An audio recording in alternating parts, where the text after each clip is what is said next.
Hey everybody, for the night, so can we normalize no being our favorite word?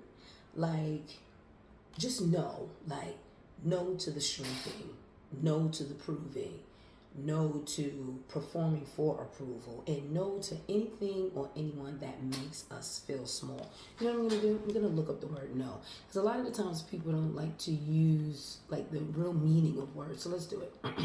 No is often used to indicate a straightforward denial, refusal, or the absence of something, right? But I wanted to dig a little deeper, right?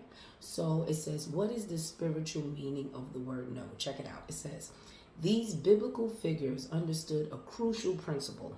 When we clearly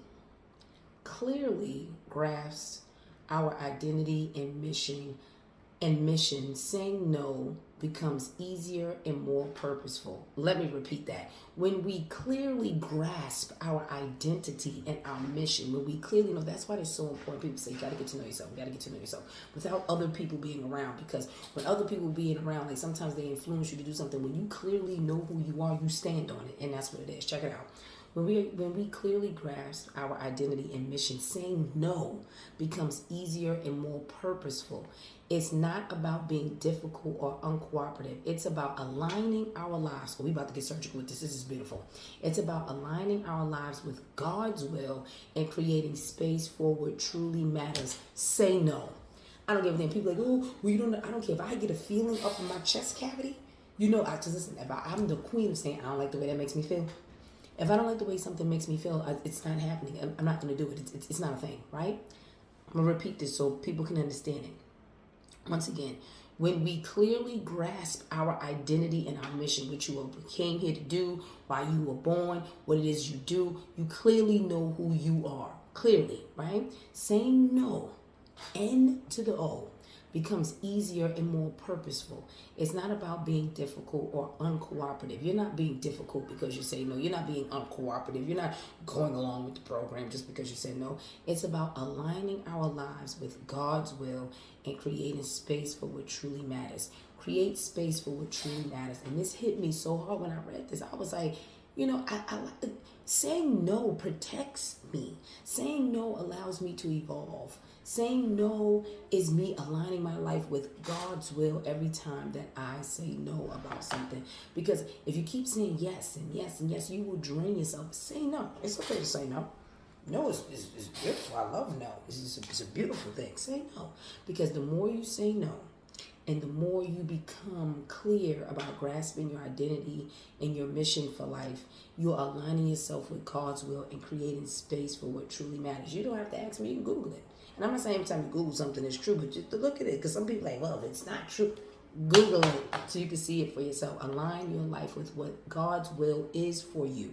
And I only say that to y'all because I say that to myself. And another thing I want to address. So boom, yesterday somebody hit me up and was like, oh, why are you always recording what you're doing? The reason why I do that, right, is so you too can go and do things that make you feel good. You too can tap into the little girl, little boy that makes you feel good. You too can do things that make you feel great. You too can do this. You too can go from shit to sugar. You too can go from a wretch like me to standing in God's will and God's purpose for your damn self. You feel what I'm saying? Like, people don't think they can do that. I have to work. I have to do that. You're gonna you're gonna work yourself to the bone. You're gonna stress yourself to the bone. You're gonna worry to the bone. Why worry? You can't believe in God and worry. And people are like, well, listen, I understand to be human and I get all that, but you can't believe in God and worry. And I'm learning to do that. You just gotta let things be. Do what is right for you. There's so many times I've put everything before me. The job, the relationship, the thing. And I'm like, okay, because that's who I am. I'm like, I get excited about stuff. It's like, okay, I'm gonna do this, I'm gonna do that. And I get so excited and I said, well, as my best friend would say, hold up, swole up. We not doing none of that. We're not doing any of that. None of that. No, it's a hell to the no. Allow your no's to be more than your yes. Your no's will save you. Your no's, when you tell no to people, no to the shrinking, no to the proving, no to showing up as the person that you used to be and not claiming who you are now and what you want to be. And I say this to y'all because I had to say this to myself. Like, I really had to be honest with Alexis. Like, nah, we not doing none of that. And a part of me is because you're so used to operating in one way that when God tries to move you to another way, you have that resistance. Change is not difficult. It's the resistance to change. Say no, because it says like here, it's about aligning our lives with God's will. You don't have to believe in God, with what is best for you. Sometimes we are so used to doing what's not good for us. It feels weird or strange to do things that's really good for us. Like, no, let me tell you something. I canceled everything. Yesterday, I took care of my medical stuff, what I had to do. And then after that, I'm like, no, I'm going to Coney Island. This is great. I want to get on the ride. I felt all of 40 yesterday. I said, oh my God, Jesus, the ride's crazy. But it was beautiful. Aligning your life with God's will and creating space for what truly matters. Your happiness matters. Your mental health matters. The status of your mental health matters. The status of your emotional health matters. A lot of us are sensitive and say, oh, I gotta be strong. It's a black thing. We grow up in black households. It happens. And even if you're not black, it happens, right? But you grow up with this thing like, I gotta be strong, gotta push through. I don't want to be weak. I don't want to cry. Listen, if you're not crying, you're weak. Period. You walk around being emotionally constipated, and imagine that. Could you imagine like when someone's like, you know you gotta poo, but you can't poo, and then you try to poo, and then you get all these things to try to make you poo, and you still can't poo. Poo. Get that emotional baggage, that emotional luggage, that emotional grudge, that emotional SHIT up out of you, Father God. Say no. You don't have to shrink. For people that really want to be around you, they will accept you for who you are. If you feel like you're the guiding light, you're this and you're that, no more shrinking. No more proving. No more performing. No more performing. And I had to say that to my house. No, I had to say this to myself. No more performing. You just got to be you. That's it. And not that old version of you.